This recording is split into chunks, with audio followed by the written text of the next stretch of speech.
खामोश रहते हो? इनके बारे में आपका क्या बोलना है? देश के उन्होंने कहा 15 करोड़ है, 100 करोड़ से ज्यादा भारी है। सुनिए, अब मेरे को बोलने दो ना, हमने सुना ना आपकी बात। अगर ये माफी मांगेंगे तो मैं उत्तर दूंगा। बयान का आप क्या करेंगे? मुल्ले काटे जाएंगे, राम राम विषय पर आते हैं प्रोफेसर आगे। मैं वापस विषय पर आता हूं, विषयांतर हो रहा है, एक सेकंड विषयांतर हो रहा है। Professor ragi on screen, okay, he is waiting from long.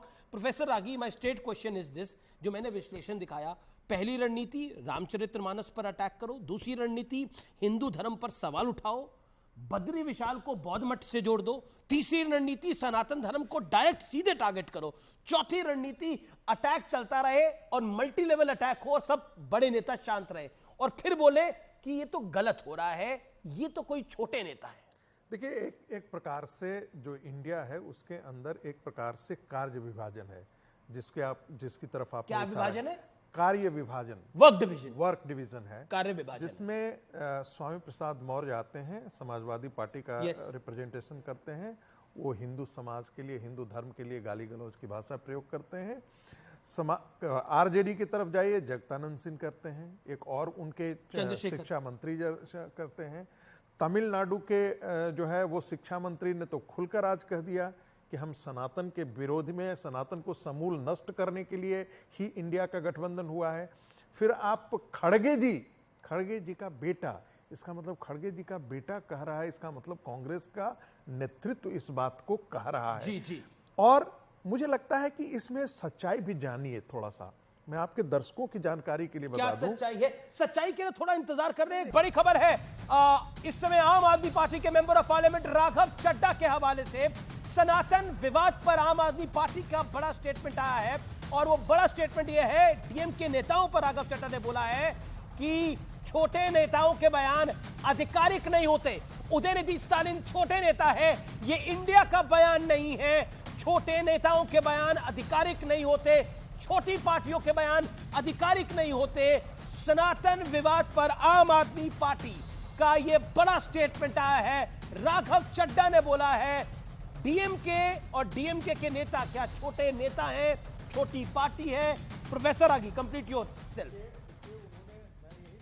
करना चाहूंगा, देखिए, डीएमके बहुत बड़ी पार्टी है, एक तमिलनाडु जैसे स्टेट पर राज करती है, लेकिन ऐसा करके राघव चड्ढा ने एक तरीके से कांग्रेस पर भी वार कर दिया है।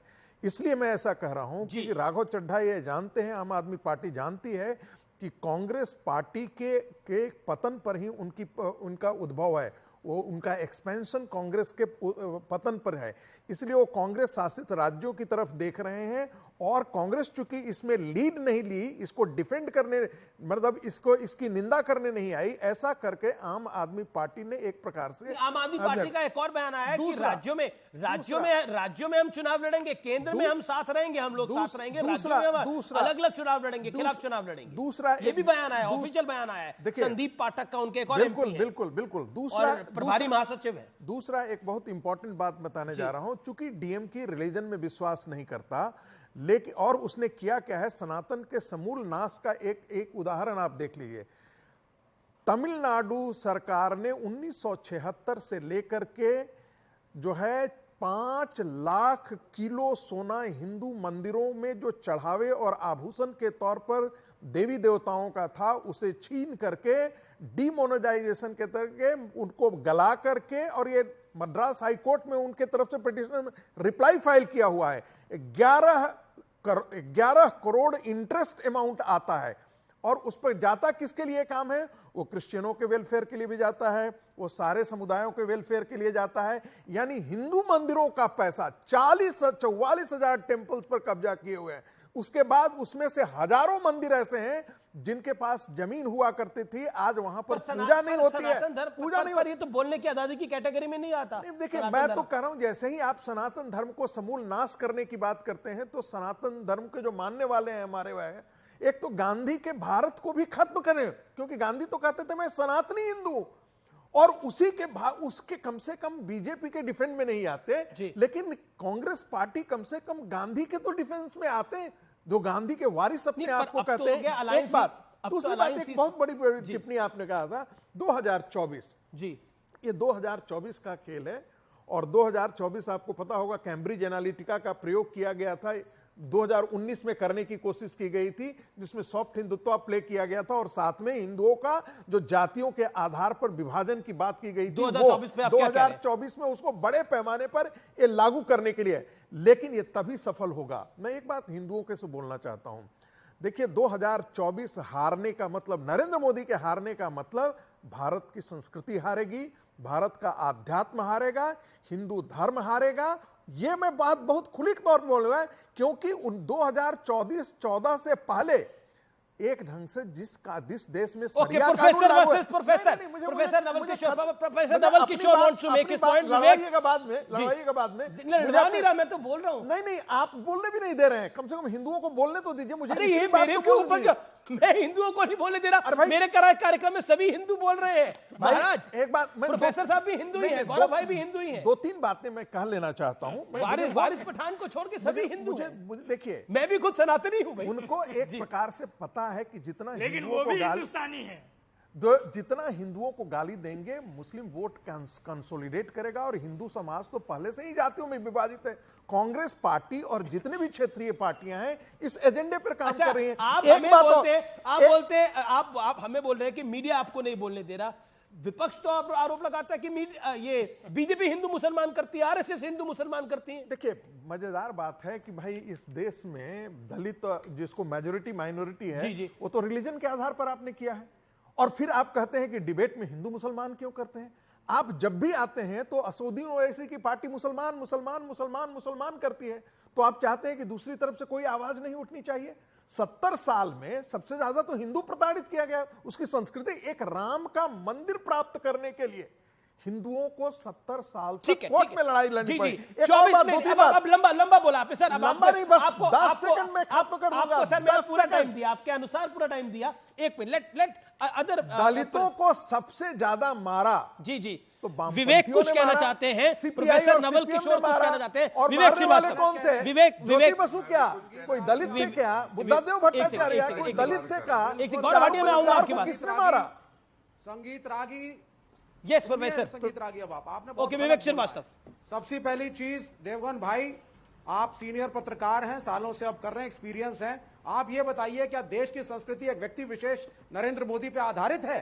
ये स्टेटमेंट दे रहे हैं यहां बैठ करके, ये संघ की तरफ से। मैंने कहा मोदी को हराने का मतलब, मोदी को हराने का मतलब, 70 साल से हराने का आप मतलब सुनिए इस पहले, देश का आंशिक आप सुनिए पहले, इस्लामीकरण का जो एजेंडा पहले से कांग्रेस पार्टी ने शुरू कर रखा था, उसी रास्ते पर देश की राजनीति फिर से चल पड़ेगी। अनेकों सरकारें इस देश में रही, चंद्रशेखर भी थे, वीपी सिंह भी थे, कांग्रेस भी थी, और इनके अटल बिहारी वाजपेयी भी थे। तो क्या भारतीय संस्कृति समाप्त हो चुकी थी? अरे भाई, उसका जन्म हुआ है, कर दिया, ये कहना चाहते हैं। बहुत सारे हिंदू, बहुत खत्म किया, कहने की जरूरत है क्या? गांधी अगर सनातनी थे कितने तो गांधी दलित जो है की वो आज बस्ती के में काम भी दिन करते मुस्लिम लोग हैं। गांधी दलितों की बस्ती में जाकर के पखाने भी साफ करते थे। अरे आप ये भी तो क्या? सीखो। गांधी को तो आप कैपिटलिस्ट एजेंट कहते थे। आप तो गांधी को कैपिटलिस्ट एजेंट कहते थे। आप तो गांधी को कैपिटलिस्टों का पिट्ठू कहते थे।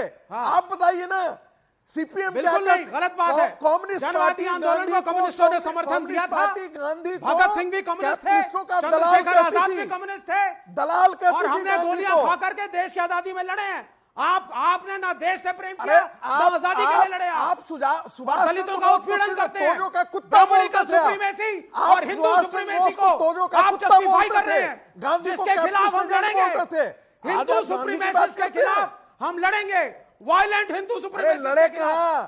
जो दंगा चाहते हैं, लड़ाई चाहते हैं। की डायरी पढ़ी, आप केजीपी के लिए काम करते थे, आप केजीपी के लिए काम करते थे, आज भी काम करते हैं। डाइवर्ट हो जाता है टॉपिक बार बार। मुझे लगता है कि विषय पर रहना चाहिए। आपने बोला मोदी अगर हारते हैं 2024 में तो ये सनातन और भारतीय संस्कृति की हार होगी, ये एक लाइन आपने ली। मैं गौरव भाटिया के पास चलता हूं। गौरव भाटिया, जेपी नड्डा ने कुछ देर पहले एक बयान दिया और बोला कि कांग्रेस पार्टी या फिर राहुल गांधी के इशारे पर यह पूरा सनातन विरोध हो रहा है, और सीधे तौर पर उन्होंने कहा ये इंडिया अलायंस जो है उसकी मुंबई में बैठक होनी, उदयनिधि स्टालिन का बयान होना, ये कोई मोहब्बत की दुकान नहीं है, ये नफरत का सामान है। लेकिन कांग्रेस कहती है कि हम तो नफरत बांट रहे हैं, ये हिंदू मुसलमान गौरव भाटिया और बीजेपी जेपी नड्डा की पार्टी करती है। बीजेपी करती है। यानी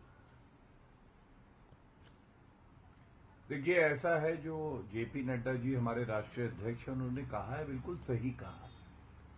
ये पूरा भारत जानता है कि अगर कांग्रेसी होगा और उसकी नाक भी बह रही होगी तो वो रुमाल निकालकर पोंछेगा तभी जब गांधी परिवार इशारा करेगा, वरना वो पोंछेगा नहीं। मक्खी उसकी नाक पे बैठ जाए तो वो उड़ाएगा तभी जब गांधी परिवार कहेगा। आप मुझे बताइए, जो प्रियंक खड़गे ने कहा, आपने एक विधायिका के बारे में दिखाया, उसने कहा, और उसके अलावा क्या इनकी सोच, मैंने आपको बताया राहुल गांधी की सोच ये रही है कि लड़के लड़कियां छेड़ने मंदिर में जाते हैं। मैंने आपको बताया राहुल गांधी भगवत गीता पढ़ने की बात कर रहे हैं, लेकिन शिवराज पाटिल कहते हैं कि भगवान कृष्ण ने जिहाद सिखाया भगवत गीता में। तो ये सब ऊपर से ही चलता है, तब ये जहर बांटा जाता है हर जगह। और आपको मैं ये भी बता दूं, ये सोची समझी साजिश क्यों है। ऋषि सुनाक आए अमीर जी भारत में, आपने देखा मंदिर गए वो अक्षरधाम मंदिर जाके, और उन्होंने कहा मुझे गर्व है मैं हिंदू हूं। आप भी कहते हैं मुझे गर्व है मैं हिंदू हूं, मैं भी कहता हूं मुझे गर्व है मैं हिंदू हूं। राहुल गांधी कहते हैं हिंदुत्व का मतलब है कि नफरत सिखाओ, सिखों और मुसलमानों को मारो और विदेशी धरती पे वो ये कहते हैं।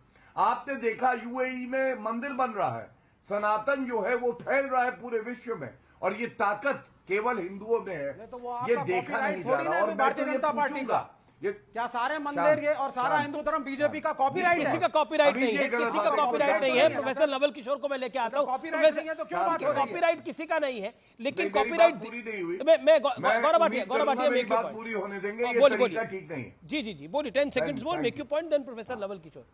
वारिस भाई देखिए, रुकिए आप। आज भारत के हिंदू ये पूछ रहे हैं, आज भारत के ये हिंदू पूछ रहे हैं, और बहुत सम्मान से कहता हूं, एक विदेशी नेत्री यहां आती है, वो हिंदू भी नहीं थी, उसको सांसद बनाया, सारा सम्मान दिया।